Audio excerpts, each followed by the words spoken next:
नमस्कार, आप देख रहे हैं खबरों की दुनिया और मैं हूं आपके साथ पाखी शर्मा। आइए नजर डालें इस वक्त की बड़ी खबरों पर।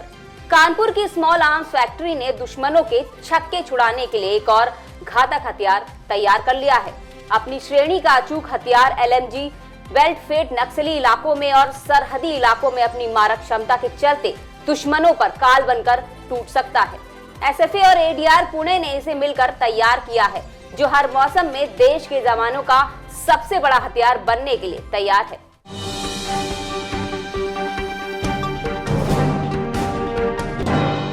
वहीं मुंबई पुलिस के एनकाउंटर स्पेशलिस्ट सचिन वाजे NIA की गिरफ्त में है। उन पर उद्योगपति मुकेश अंबानी के घर एंटालिया के पास विस्फोटक रखने का संदेह है। NIA का मानना है कि अभी तक की जांच में सचिन वाजे मास्टरमाइंड नहीं है, लेकिन साजिश का छोटा हिस्सा होने से इनकार भी नहीं किया जा सकता है। इस बीच खुलासा हुआ है कि मुकेश अंबानी के घर के बाहर जिस रात स्कॉर्पियो गाड़ी खड़ी की गई, उसी रात संदिग्ध इनोवा कार में एक शख्स PPE किट पहने दिख रहा था। अब जांच एजेंसी NIA उस शख्स की तलाश में जुट गया है।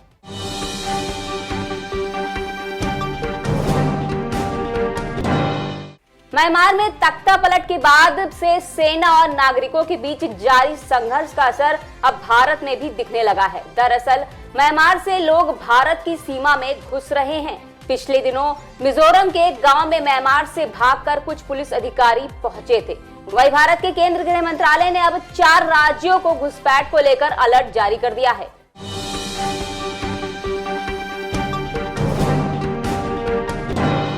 भारत सरकार क्रिप्टो करेंसी पर प्रतिबंध लगाने की तैयारी कर रही है। सरकार अब एक नए कानून का प्रस्ताव लाने की योजना बना रही है, जो न केवल डिजिटल पैसे पर प्रतिबंध लगाएगा, बल्कि देश में इसका व्यापार करने और यहां तक कि ऐसी डिजिटल संपत्ति रखने पर भी जुर्माना लगाएगा।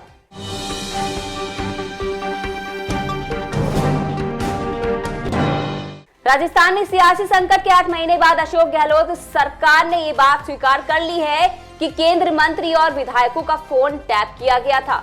इंडियन एक्सप्रेस में छपी रिपोर्ट के मुताबिक अगस्त 2020 के विधानसभा हाउस सत्र के सरकार से पूछे गए एक सवाल के जवाब में राजस्थान विधानसभा की वेबसाइट पर पोस्ट में इस बात की पुष्टि की गई है।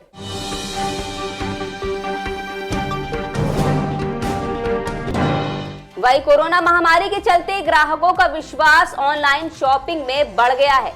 सर्वे में शामिल 49 भारतीयों ने कहा है कि पिछले 12 महीनों में ऑनलाइन शॉपिंग साइट्स और ऐप उनके लिए शॉपिंग की पसंदीदा जगह बन गई है। सर्वे में शामिल ग्राहकों ने बताया कि पिछले 12 महीने में ऑनलाइन शॉपिंग साइट्स पर रिफंड और रिटर्न की सुविधा में सुधार आया है।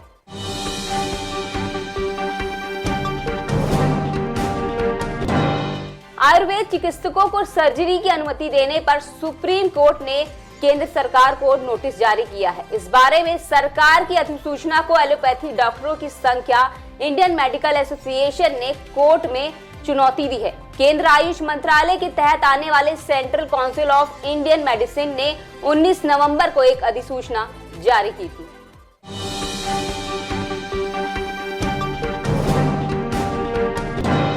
बरेली में वसीम रिजवी के खिलाफ धार्मिक भावनाएं आहत करने के मामले में FIR दर्ज हुई है। शिया वक्फ बोर्ड के पूर्व चेयरमैन वसीम रिजवी ने कुरान की 26 आयतों को हटाने से संबंधित एक जनहित याचिका सुप्रीम कोर्ट में दाखिल की है। इसके साथ ही रिजवी ने कुछ आयतों को आतंकवाद को बढ़ावा देने वाला बताया है। उनका दावा है कि ये आयतें कुरान में बाद में शामिल की गई हैं।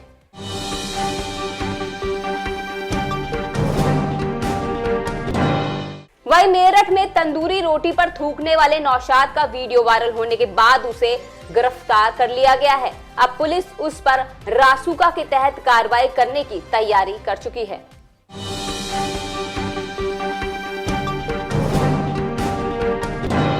केंद्रीय गृह मंत्री अमित शाह की झाड़ग्राम रैली के रद्द होने पर तृणमूल कांग्रेस के सांसद अभिषेक बनर्जी ने तंज कसते हुए कहा कि वरिष्ठ बीजेपी नेता की रैली से अधिक लोग तो JCB से की जाने वाली खुदाई को देखने या किसी दुकान पर चाय की चुस्की लेने के लिए एकत्र हो जाते हैं। उन्होंने कहा कि बीजेपी जब उत्तर प्रदेश, गुजरात या असम जैसे अपने शासक वाले राज्यों को स्वर्णिम राज्य में तब्दील नहीं कर पाई, तो वो पश्चिम बंगाल को सोनार बंगला बनाने का वायदा कैसे पूरा कर सकती है।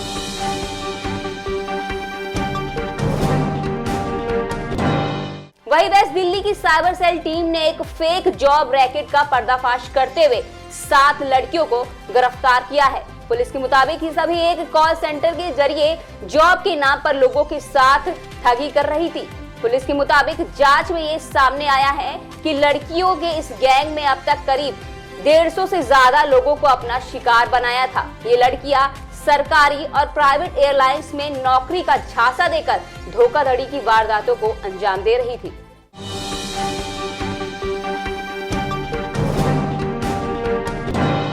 राजस्थान में टेलीफोन टेपिंग को लेकर मचा बवाल।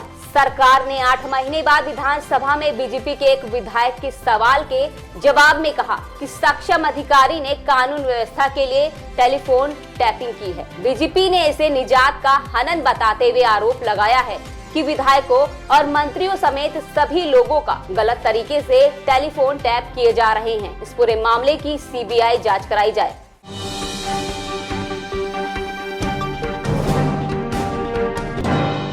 वही बीमा क्षेत्र में एफडीआई की सीमा बढ़ाने के लिए राज्यसभा में बिल पेश किया गया। गौरतलब है कि पिछले हफ्ते केंद्रीय मंत्रिमंडल ने इस बिल को मंजूरी दे दी थी। आपको बता दें कि ये बिल वित्त मंत्री निर्मला सीतारमण ने राज्यसभा में पेश किया।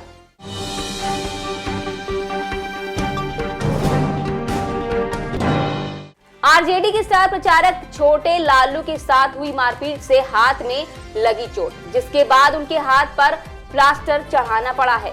वही घायल छोटे लालू ने आरोप लगाया है कि सोनपुर हरिहर नाथ मंदिर के पास बीजेपी के झंडे लगे गाड़ी से कुछ लोग आए और मारपीट करने लगे।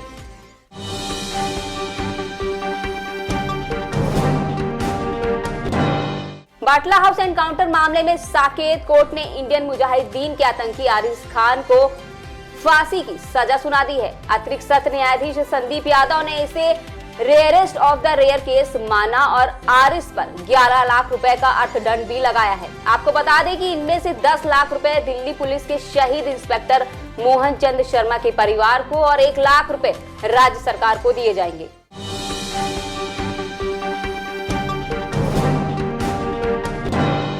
वही देश में कोरोना के बढ़ते मामले के बीच प्रधानमंत्री नरेंद्र मोदी 17 मार्च को मुख्यमंत्रियों के साथ बातचीत करेंगे। वही आधिकारिक सूत्रों ने बताया कि वीडियो कॉन्फ्रेंसिंग के जरिए होने वाली इस बातचीत में कोविड-19 से पैदा हुए हालात और टीकाकरण अभियान के मुद्दे पर चर्चा होगी।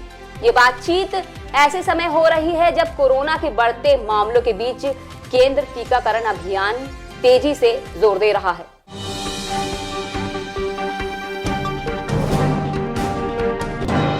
वही उत्तर प्रदेश में सार्वजनिक स्थलों को हथियाने का खेल धर्म की आड़ में धार्मिक स्थलों का निर्माण कर कई वर्षों से चल रहा है। कई सरकारें आई और चली गई, पर किसी सरकार ने अपनी तरफ से कोई कार्रवाई नहीं की।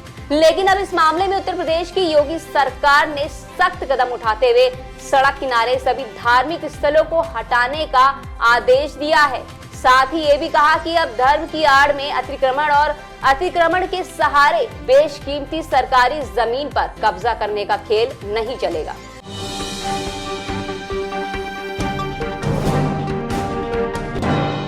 असम विधानसभा चुनाव में मध्य प्रदेश के मुख्यमंत्री शिवराज सिंह चौहान ने कांग्रेस पर जमकर प्रहार किया। चौहान ने कहा कि कांग्रेस महात्मा गांधी की बजाय जिन्ना के पद चिन्हों पर चल रही है, जो देश को बर्बाद कर देगी। आपको बता दें कि शिवराज सिंह चौहान असम के डिब्रूगढ़ जिले के नाहरकटिया में चुनावी सभा को संबोधित कर रहे थे।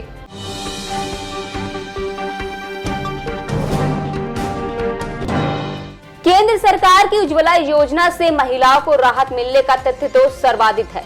एक अच्छी और एक नई खबर ये भी है कि इससे जंगल भी बचे हैं। भारतीय वन संरक्षण देहरादून की वर्ष 2020 की रिपोर्ट उज्ज्वला योजना से जंगल बचने की हकीकत की गवाह है।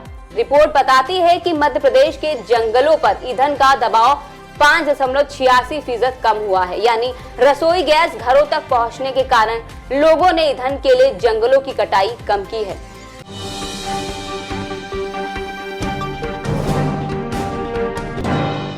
वहीं सुप्रीम कोर्ट ने भाजपा नेता सुमेंदु अधिकारी की कलकत्ता हाई कोर्ट के आदेश को चुनौती देने वाली याचिका पर सुनवाई से इनकार कर दिया है। भाजपा नेता ने हाई कोर्ट में पूर्वी मोदनीपुर जिले की कंथी नगरपालिका के प्रशासन पद से हटाए जाने को चुनौती देने वाली याचिका दायर की थी। तो ये थी इस वक्त की कुछ बड़ी खबरें, और ऐसी ही खबरों के लिए हमारे साथ जुड़े रहिए और देखते रहिए खबरों की दुनिया।